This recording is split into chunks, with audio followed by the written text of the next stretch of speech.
নমস্কার, শুরু করছি আজকের সংবাদ।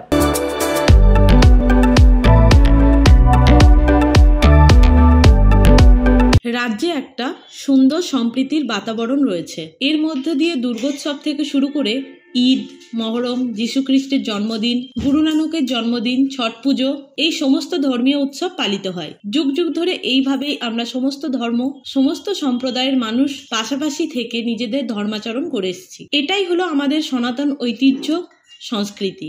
এই ধারাকে অব্যাহত রাখতে হবে বলে উল্লেখ করলেন রাজ্যের মন্ত্রী স্বপন দেবনাথ।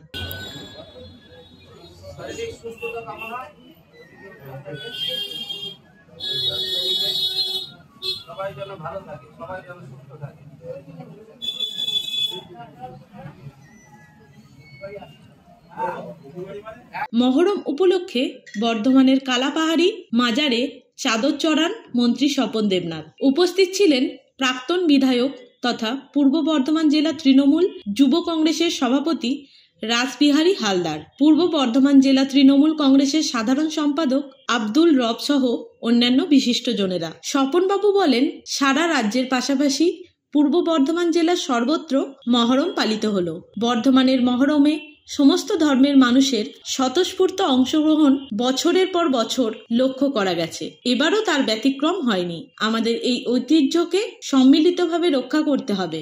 নমস্কার, আমি সুকান্ত প্রামাণিক, স্টেট কার্ড নিউজ রুম থেকে বলছি। এবার থেকে আমরা একটা নতুন অনুষ্ঠান শুরু করছি আপনাদের জন্য, সঙ্গে ডাক্তারবাবু।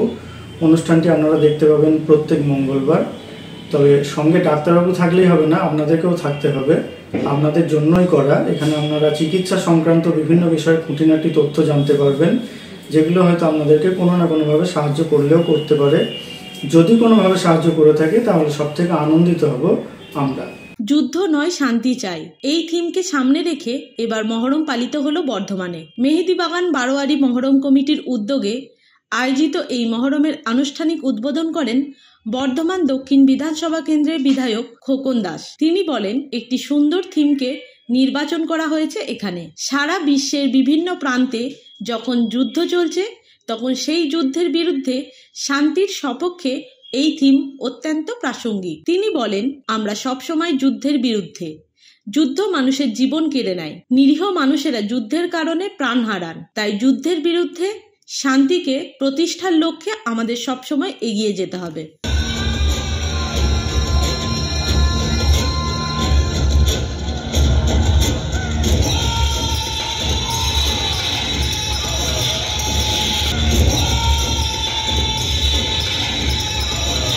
জায়গায় যুদ্ধ চলছে। কিছুদিন আগে আমাদেরও ভারতের সঙ্গে পাকিস্তানের যুদ্ধ হলো। আমরা যুদ্ধের বিরুদ্ধে, আমরা চাই না যুদ্ধের বিনিময়ে বহু মানুষের প্রাণ যাক, এটা আমরা চাই না। আর সেই রকম একটা মোমেন্টে পাপু ভাই এত সুন্দর একটা থিম করেছেন যে যুদ্ধ নাই, শান্তি চাই। আমাদের বর্ধমান শহরের যে মহরমগুলি, যে প্রায় 100টার কাছাকাছি মহরম ঢাল নিয়ে যারা বেরোয়, আমরা জানি বাপু ভাইয়ের এই মহরমের এই থিমই আজকে বর্ধমান শহরের মহরমকে অনেক দূর এগিয়ে দিয়েছে।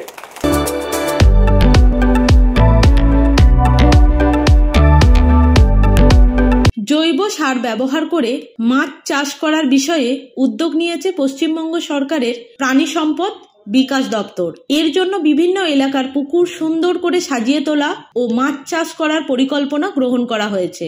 এবার পূর্ব বর্ধমান জেলার কালনা 1 নম্বর ব্লকের অধীন আটঘরিয়া সিমলন চাঁদবিল পার্কে 3টি জলধারকে কেন্দ্র করে এমন উদ্যোগ গ্রহণ করা হয়েছে বলে জানা গেছে। এ ব্যাপারে রাজ্য সরকারের প্রাণী সম্পদ বিকাশ দপ্তরের অধীন প্রাণী ও মৎস্য বিজ্ঞান বিশ্ববিদ্যালয়ের 2 অধ্যাপক ও গবেষণারত ছাত্র এবং 4 জন স্নাতকোত্তর পড়ুয়ার দল এই পুকুরগুলি সার্ভে করলেন। তারা পুকুরে জল ও মাটি পরীক্ষা করেন। প্রসঙ্গত, এই চাঁদবিল পার্কের 3টি জলধারকে কেন্দ্র করে মৎস্য চাষ, মাছের ডিম উৎপাদন, মৎস্যজীবীদের মৎস্য চাষের বিষয় প্রশিক্ষণ দেওয়া ইত্যাদির একটি কেন্দ্র গড়ে তোলার প্রস্তাব দিয়েছিলেন স্থানীয় বিধায়ক তথা রাজ্যের প্রাণী সম্পদ বিকাশ দপ্তরের মন্ত্রী স্বপন দেবনাথ। তিনি এই প্রস্তাব পাঠান প্রাণী ও মৎস্য বিজ্ঞান বিশ্ববিদ্যালয়ের উপাচার্য ও মৎস্য মন্ত্রীর কাছে।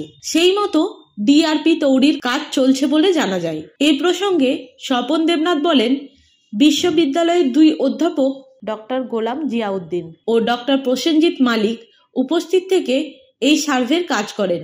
আমরা চাই চাঁদবিল পার্কের 3টি জলাধারকে সুন্দরভাবে সাজিয়ে তুলতে। পাশাপাশি মৎস্য চাষের পরিকল্পনা গ্রহণ করা হয়েছে। এ ব্যাপারে বিজ্ঞানসম্মত পদ্ধতিতে সমস্ত কাজটি করার ভাবনা চিন্তা রয়েছে। আমরা আশাবাদী এই প্রচেষ্টা ভবিষ্যতে সাফল্য লাভ করবে।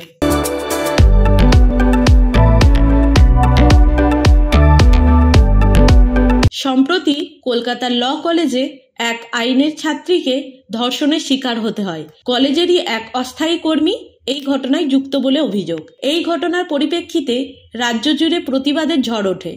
ঘটনায় অভিযুক্ত 3 জনকে গ্রেপ্তার করে পুলিশ। এই ঘটনার প্রতিবাদ জানিয়েছেন কংগ্রেসেও।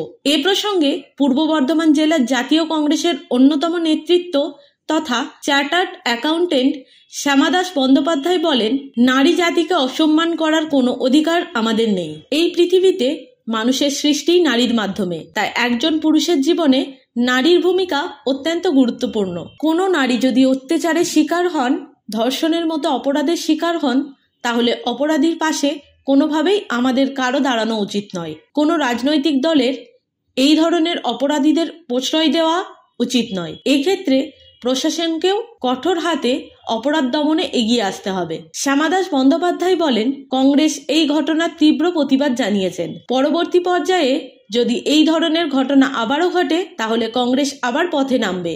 অপরাধীদের কোনোভাবেই প্রশ্রয় দেওয়া হবে না। কংগ্রেস এই ধরনের ঘটনা যাতে না ঘটে তার জন্য সাধারণ মানুষের কাছে সর্বতোভাবে আবেদন করবে। গত বছর আরজিকরের ঘটনাকে কেন্দ্র করে যে অভয়াকাণ্ড, সেইটা আপনার সারা রাজ্য তো তোলপাড় হয়েছিল, এমনকি দেশ থেকে বিদেশ পর্যন্ত এর একটা প্রভাব পড়েছিল। সাম্প্রতিককালে আবার দক্ষিণ কলকাতার ল কলেজে আমরা দেখলাম যে একজন আইনেরই ছাত্রী, সেই কলেজেরই একজন অস্থায়ী কর্মীর দ্বারা ধর্ষিতা হলো এবং গ্রুপ মানে কী বলবো, ধর্ষণটা সম্মিলিতভাবে হয়েছে। এই ঘটনাটাকে আপনি কিভাবে ব্যাখ্যা করবেন? বারবার যেহেতু রাজ্যে এই ধরনের ঘটনাগুলো প্রায় ঘটছে। প্রথম কথা আমি বলবো যে এই জাতীয় যে কর্ম বা যে ঘটনাগুলো ঘটছে, এটা মানুষ যে এরকম করতে পারে সেটা ঠিক কি বলা যাবে, আমি কোনো ভাষা খুঁজে পাচ্ছি না যে ঘটনাগুলো ঘটছে। একটা পুরুষ মানুষের জন্ম কিন্তু একটা মেয়ে ছেলের কাছ থেকে হয়।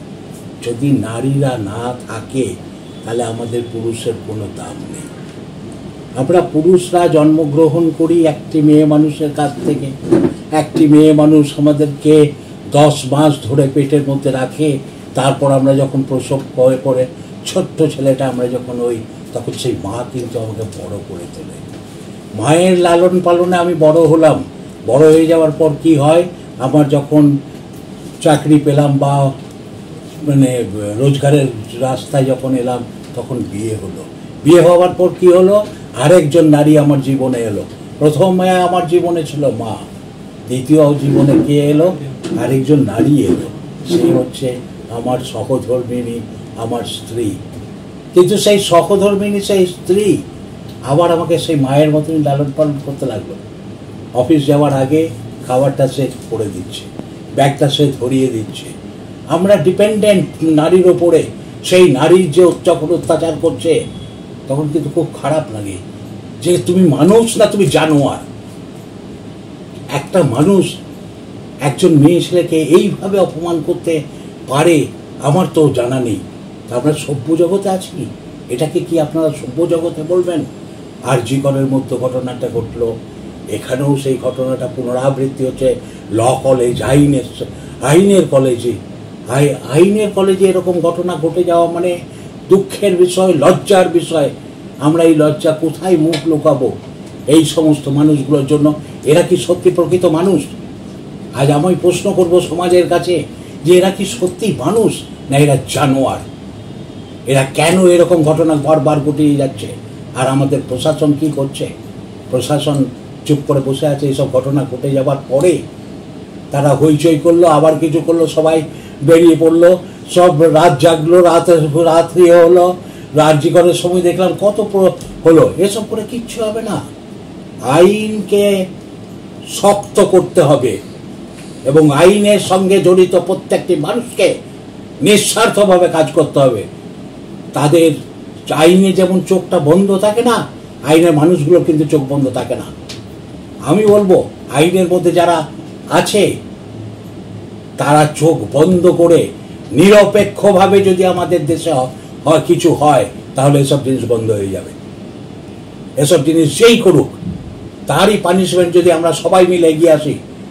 এখানে দেখা গেল কি, এই ঘটনা ঘটে যাওয়ার পর একজন উকিল চলে আসছেন, এসে তার হয়ে সে ওকালতি করতে আসছে। ওকালতি একটা নোবেল প্রফেশন। সেই নোবেল প্রফেশনে কাজ ধরবার আগে দেখে নিতে হয় যে সত্যি কাজটা আমি ধরবো না, সমাজের যারা কালপ্রিট তার হয়ে কাজ করব না। কিন্তু আমাদের দেশে তা নয়। বেশ কিছুদিন চলবে, দুপক্ষের লড়াই হবে, লড়াই হয়ে যাওয়ার পর সাজা কি যে হবে কিছুই বুঝতে পারা যায় না। মানুষের সাজা হয় না। আরজি করে কি সাজা হলো, কজন গেল, কিছুই তো বোঝা গেল না। এই ঘটনায় সংবাদে যেটা প্রকাশ হয়েছে যে ব্যক্তি অভিযুক্ত সে নাকি এর আগেও অন্তত বেশ কয়েকজন মেয়েকে একইভাবে এই কাজ করে গেছে, কিন্তু তারা সাহস করে অভিযোগ জানাতে পারেনি। এ কিন্তু অভিযোগটা জানিয়েছে। ওই যে আমি আপনাকে বললাম যে আমাদের দেশে আইনটিকে সেভাবে আমরা চোখটা বেঁধে আইনটা করি না। আইনে আপনি দেখবেন আদালত কক্ষে চোখ বন্ধ আছে, তার মানে কি আইন হচ্ছে নিরপেক্ষ। কিন্তু নিরপেক্ষতা বজায় থাকছে কি? সত্যি কি আমরা নিরপেক্ষ হচ্ছি? আমাদের বিবেক কোথায় থাকছে? আমাদের বিবেক তো থাকছে না, আমরা বিবেককে মেরে দিয়েছি। একজন বড় নেতা এসে কিছু বলে দিল, সঙ্গে সঙ্গে আমি সেই বড় নেতার সাপোর্টে চলে গেলাম এবং দেখছি যে বড় নেতা যেটা বলছে খুব অন্যায় কাজ বলছে, কিন্তু তথাপি আমিও সেই অন্যায়টাকে সাপোর্ট করে। এরকম ভাবে মানুষের মনোবৃত্তি যদি থাকে তাহলে কোনো দিন এসব প্রবলেম সলভ হবে না। মানুষকে তার বিবেকটাকে ঠিক করতে হবে। আমাদের নৈতিক চরিত্রগুলোকে আগে ভালো করতে হবে। যখনই আমি অন্যায় দেখব, সে আমার যত কাছের লোকই হোক, আমি কিন্তু তাকে সাজা দেব। এইরকম মেন্টালিটি যতদিন না আসবে ততদিন কোনো ভারতবর্ষ কোনো উন্নতি চিন্তাই করবেন না। আমি প্রাইম মিনিস্টার, আমি প্রধানমন্ত্রী হয়েছি, আমি আমার দলের লোকগুলোকে আটকাবো।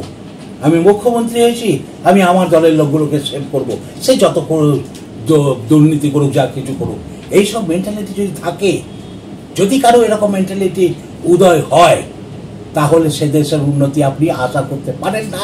কোনোদিন সেই দেশের উন্নতি হবে না। জনগণ কখনো ভালো থাকতে পারে না। জনগণকে ভালো রাখতে গেলে যারা ভালো রাখার দায়িত্ব নিয়েছে তাদেরকে নিরপেক্ষ থাকতে হবে, তাদের জনগণের পাশে থাকতে হবে। এই ঘটনা কি আর ঘটবে না?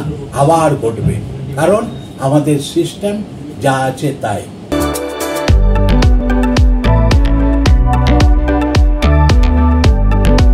আজকের সংবাদ এই পর্যন্তই।